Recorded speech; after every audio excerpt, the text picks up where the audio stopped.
Welcome to the Egg Whisperer Show, a podcast exclusively designed to create more reproductive health awareness and discuss your fertility preservation options. Here is your host, the Harvard-educated fertility specialist, Dr. Amy. Welcome to the Egg Whisperer Show. I am so excited to have my dear friend, Rachel Goldberg, on with us today. Welcome, Rachel. Thank you so much for having me.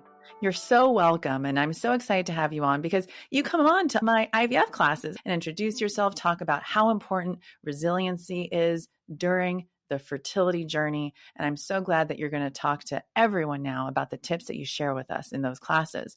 The title of today's show is Building Resilience Through Fertility Challenges. Rachel's going to give us some great tips on mental health and relationships. I want to just share a little bit more about Rachel right now. She's a licensed therapist specializing in infertility, reproductive health, and eating disorders. With a compassionate and personalized approach, she helps individuals and couples navigate the emotional complexities of fertility treatments, pregnancy loss, and family planning. Her practice includes infertility counseling, third-party reproduction evaluations, and support for pregnancy and postpartum challenges. Rachel is extremely passionate about guiding clients through the mental health aspects of these journeys, offering insight and care as they make life-changing decisions such as egg donation or surrogacy. And you've helped so many of my patients, Rachel. Thank you so much. So fertility treatment can be an emotional roller coaster, impacting your mental health, relationships, and sense of self. We're going to talk today about practical tips for building resilience, coping with grief, and maintaining connection with your partner, helping you navigate the journey with strength and compassion. I'm again so excited to have you on. Let's just dive right in. Rachel, what are some common emotional challenges that people face during fertility treatment? Oh, infertility is a roller coaster, as you said, of emotions. It's painful, it's isolating, relentless. So some of the emotions that you'll feel, grief is involved for sure. So there's the grief for the pregnancy they don't have, the dream they've been clinging to that feels further and further away with no end in sight. The loss of time, finances, hours spent at the doctors on the phone with the insurance company, loss of relationship satisfaction, and loss of their baby if there is a miscarriage. And all of this grief gets so jumbled and it can manifest in so many different ways. It's really insufferable. There's the emotion of anger, angry that their body is not doing what it's supposed to do, at the process for being so invasive and unpredictable. And at times, even at people around them who seem to have what they want so easily. They can feel shame, a deep sense of failure, like they're broken or they don't deserve to be parents. It's irrational, but it's a real feeling that they come away with. And then, of course, there's the big one, anxiety about every step of the process, every delay, every unanswered question. It's a constant hum in the background asking, will this work? How long will it take? Will I ever have a baby? Will I ever feel good or find joy again? People can also feel envy, and that envy then comes with guilt. It's so hard to see others celebrating pregnancies or parenting milestones when you're stuck in the cycle of waiting, testing, and feeling heartbreak over and over again. And then there is this crushing sense of hopelessness that can step in. It can feel like every part of your life is on hold, like every ounce of energy, time, and money is going into this, and it's not guaranteed. And so far, you don't have anything to even show for it. And then finally, I would say there's isolation. It's a lonely journey because most people don't talk about it openly on their day-to-day life. And even well-meaning friends and family, they don't always know what to say or how to support you. Or worse, they say the wrong thing. Yeah, they certainly do. You just basically described the emotions of every single one of my patients as they walk through the door, and you put words to exactly how they're feeling. Maybe they didn't have words to describe how they're feeling, but this is certainly everything that they feel. So how can fertility treatments affect relationships, both with partners and with oneself? With partners, fertility issues often will highlight the differences in how each other copes. So one partner might want to talk about it constantly while the other processes it more quietly. There's an imbalance, and that can lead to one-sided conversations or even them avoiding talking about it altogether. And then, there's also timed intercourse or long periods of avoiding intimacy. It takes the romance and physicality out of their relationship. So any connection that they had before sometimes now just feels forced or is just non-existent. There's also the potential for resentment to creep in, and not necessarily over the inability to conceive, although that does happen. but also over things like one partner feeling that the other isn't doing enough, such as changing their lifestyle habits or taking their supplements on time. There can be resentment over decisions that were made in the past. So maybe one partner was not ready to have children when you were, and now it's much harder. And I also want to emphasize that for couples who can communicate openly and work as a team, fertility treatment can bring them closer. It's like a unique, really difficult journey, and they are the only two who truly understand what they're going through. So it can strengthen their bond. However, the caveat to that is it does require work. And sometimes going through this process, people don't have the wherewithal to put in that work because they're tired and they're in a dark place. And then in terms of identity for oneself, fertility struggles, they often change the way people see themselves. At the start, it's just one part of their life. But as treatments continue, appointments, medications, procedures, it can feel like your entire identity revolves around it. And in some ways, you're right, it does. They will start to feel disconnected from who they were before. They start to notice every pregnant woman in public spend hours reading forums or on Facebook groups.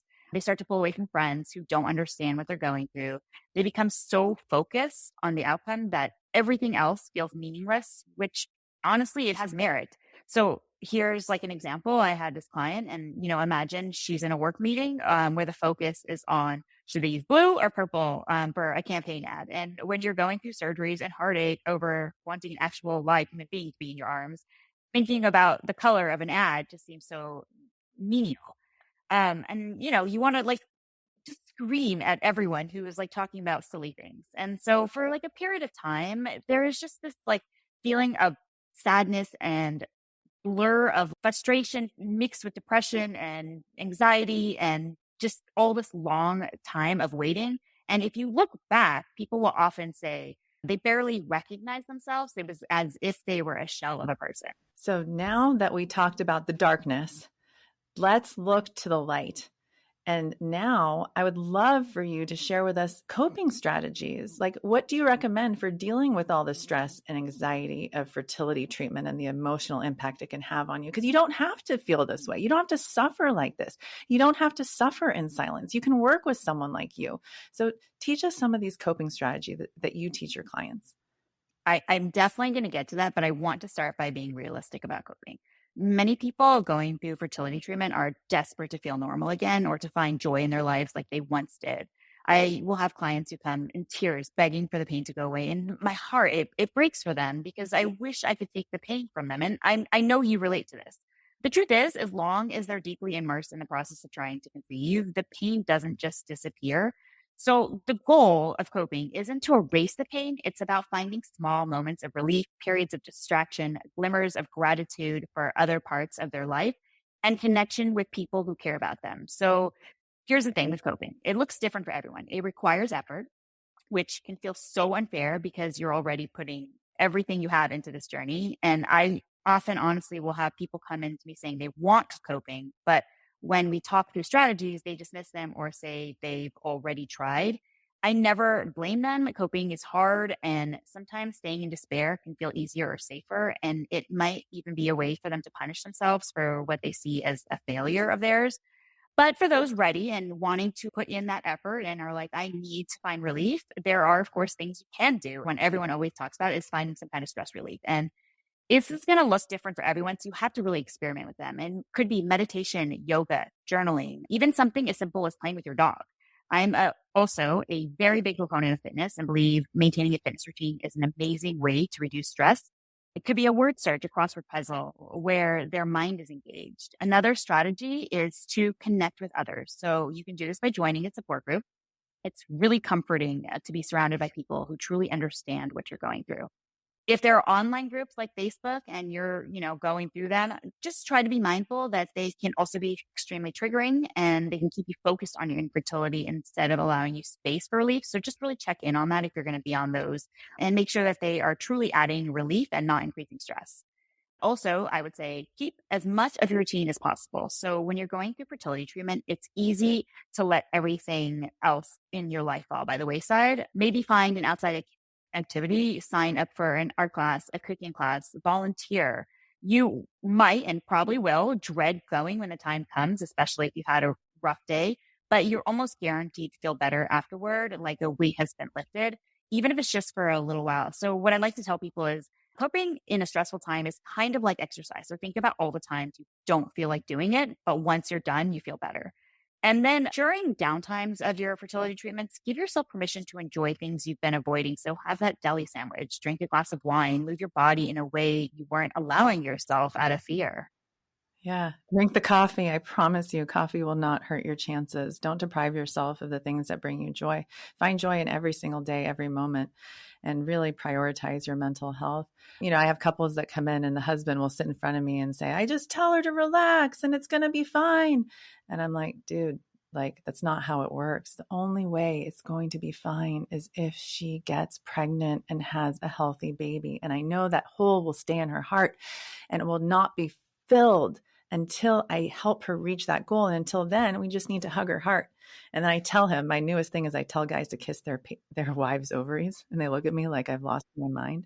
And I learned this from an acupuncturist. And he tells his patients to do that. Kiss your own ovaries, where you kiss your fingers and then you put the fingers on your ovaries. So I tell the husband, kiss your wife's ovaries and uterus. It's a good technique that it makes people. I would add, though, if you're going to be doing that, don't also expect something.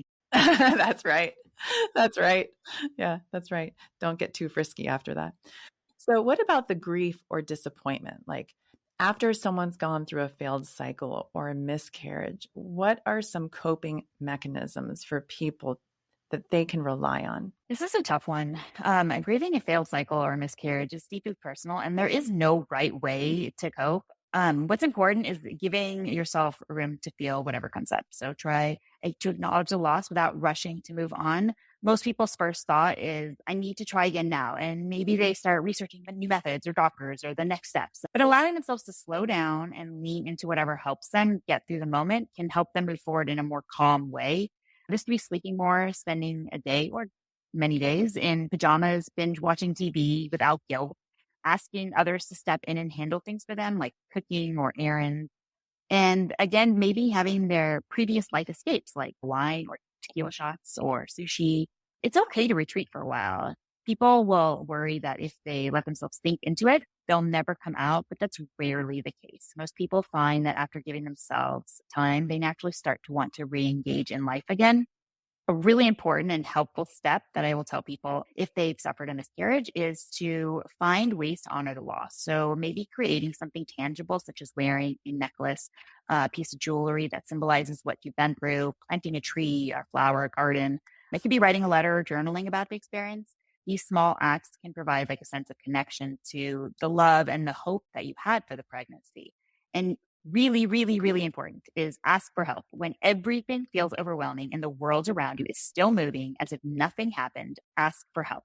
Whether it's asking for someone to bring you a meal, clean your house, talking to a trusted friend, getting someone to babysit your child if this is secondary infertility. Whatever it is, ask, and also allow yourself to have moments of joy without guilt. So that's the last tip. Finding moments of happiness doesn't mean you're forgetting or minimizing your loss. It means you're human and you're alive. If something brings you a moment of laughter, that's fantastic. These moments won't erase your pain, but they remind you that you can have multiple feelings at the same time. Yeah, such great advice. And what about for communicating with a partner during fertility treatment? If there are misunderstandings or conflict or how to avoid those kinds of things, do you have any advice for people who are partnered? One thing I tell all couples is to schedule regular check-ins and also fertility free time. So couples should set aside 20 minutes. Have it really structured, 20 minutes a few days a week or every day if needed, with no distractions, and checking with each other emotionally. The goal is for each person to know that there is going to be space to discuss it, and it doesn't have to take over every conversation. Because it's a set time that each person is prepared for, they can, reflect and have a more meaningful conversation than just talking about it like in front of the TV or in the background, or if one person is thinking about work and not prepared for broaching that topic. What's also important is scheduling time without any talk of fertility. It could be as simple as watching a movie together, going to dinner, or playing a card game. The thoughts may still be present in the background, but not bringing them to the forefront hopefully reminds you of why you're in this together and allows you to reconnect as a couple. And then it's also important to honor each other's feelings, even if you don't share them. So make room for each of you to express how you're feeling without telling them how they should feel. So suggesting, as you kind of said before, suggesting that they need to be more positive or that it will work out and to just, be hopeful. Remember that, that's not always helpful for them. So you likely have different ways of coping, and that's okay. And this is a struggle you're both really facing. So try to be mindful of the other person in this. And then lastly, ask for what you need, but be very specific. It's really common to feel unsupported by your partner during fertility treatment. And not because your partner doesn't care, but because they may not know what you need. So take time to think about what you would genuinely need and what you want. Some examples could be to ask for them to deal with the insurance or make sure you never run out of medications, prepping your meds for you each evening, administrating them, taking over certain chores so you can rest.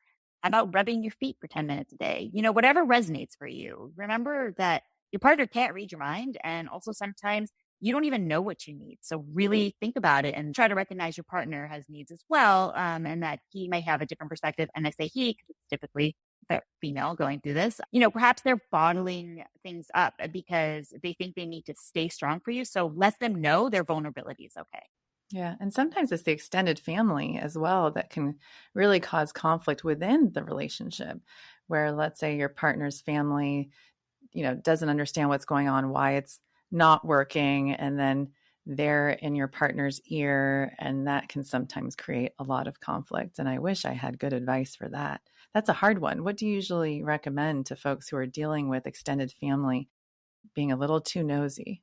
Yeah, I think that's again goes back to we're in a partnership. And so I'm going to ask you for what I need. And what I need is for you to set boundaries with your family.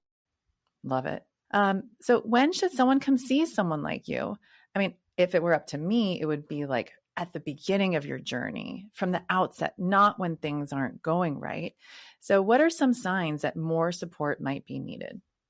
Yes, it would be great in the beginning. But if you're just starting out, I understand people may not, feel that they want to, yet they are feeling hopeful and they're relatively steady. And so therapy might not feel right for them. And that's okay. However, as the process unfolds, especially after multiple cycles or setbacks, it can be really helpful to have someone, as you said, already in your corner. So many people will wait until they're in complete despair before seeking help. But then finding its therapist, especially one who understands infertility, which is extremely important, can be really challenging and stressful. So if you're proactive and you're starting earlier, you have a chance to build a relationship with someone who is there and knows your story if things get more intense. And also, therapists with experience in infertility often have insights and resources that can help you fill in the gaps when your doctor is too busy to address them with you. But keep in mind, there are those definite signs you really should not hold off on. So if you feel no joy doing things that you used to relish in, if you notice a big increase in your irritability, so you're snapping at everything, withdrawing from people, struggling with daily tasks like keeping up with work, household responsibilities, eating well, taking showers, sleeping. And then also if you're having decision fatigue, so if you're really having a hard time making decisions related to treatment or even other things in your life, like what you want for dinner that night, you're at your limit. And by having these decisions and you can't make them, your body's telling you, like, I don't know, I'm just at my limit right now. And so you need to pay attention to that. And then definitely, of course, if you're experiencing persistent thoughts of self-harm, you should really seek help. Yeah, definitely. And then what are some techniques for building emotional resilience during treatment? And how can people maintain a sense of identity beyond just their fertility journey? Fertility treatment truly concerns your life. So if you find small ways to reconnect to who you were outside of the process, it can go a long way. So try to stick to parts of your old routine. If you loved working out, again, I love fitness. So keep your fitness routine as much as the treatment allows. If you do happy hour with friends and that used to be a thing, go for dinner, coffee, or a walk instead. Plan a date night where you and your partner first met. Go on a short weekend getaway as a reminder that life does exist outside of fertility. And here is my most important tip of all. Focus on what you can control. So much of this journey feels completely out of your hands. And to be honest, it is. But you do have control over some things like eating nourishing foods, finding ways to work on reducing your stress, keeping up with your work, maintaining friendships that matter, and setting boundaries for those that are causing pain, and definitely asking for help. And again, it's also important to notice that you're struggling to maintain these things, or if someone even brings it to your attention, getting support can get you to regain those things that, again, you have control over. I would also add that you also have control over the music you listen to. So music is a big part of my life. We actually have a great sound system in my office. So before patients get here, I get to choose what we listen to, which is EDM. If anyone knows me, they know that I love EDM. And then during the day, we play anxiety and stress relieving music all day long. And my patients just comment about how soothing the music is and how good they feel when they're sitting waiting in the waiting room. Or we try not to let patients wait very long, but they just really like the music. And I hope people can find music as another way of helping them emotionally. Yeah. During And to back that up, think about all the times that you were like in your car, just, had the music on because you're getting ready for something and you're dancing and you're feeling good, right? It does. It brings that like feel good energy. Absolutely. So Rachel, you are such a delight. I want everyone to see you. So can you tell us, where can people find you if they want to work with you? Yeah, super easy. RachelGoldbergTherapy.com is my website. And I post lots of blogs that, you might resonate with or find informational. So definitely check them out. And then I'm also on Instagram with the same handle, Rachel Goldberg Therapy. Awesome. Rachel, is there anything else you want to add today? I just want to also thank you, Dr. Amy. You are so amazing. I hear great things because sometimes I see your patients, and I just want to say the information you give people and everything is amazing. You are a unicorn in my mind, and so I appreciate you. Thank you, Rachel, for saying that. Well, thank you for spending time with me today. I really appreciate it. I hope you'll come on again and we'll talk about something else that will change just one person's life. That just makes this all so worth it. Thank you, Rachel. Thank you so much for listening and making the Egg Whisperer Show a part of your weekly routine. To find show notes and a full transcript for this episode, visit dramy.org and look under the blog tab. While you're there, you can find a link for the Egg Whisperer newsletter, which keeps you in the know about fertility news. You can also find Dr. Amy and the Egg Whisperer Show on YouTube, Instagram, or Facebook. If you'd like to learn even more, Dr. Amy offers classes at the Egg Whisperer School, eggwhispererschool.com, or you can request a consultation on dramy.org. Thank you so much for tuning in and for sharing the Egg Whisperer Show with others. Keep sparkling and have a great day.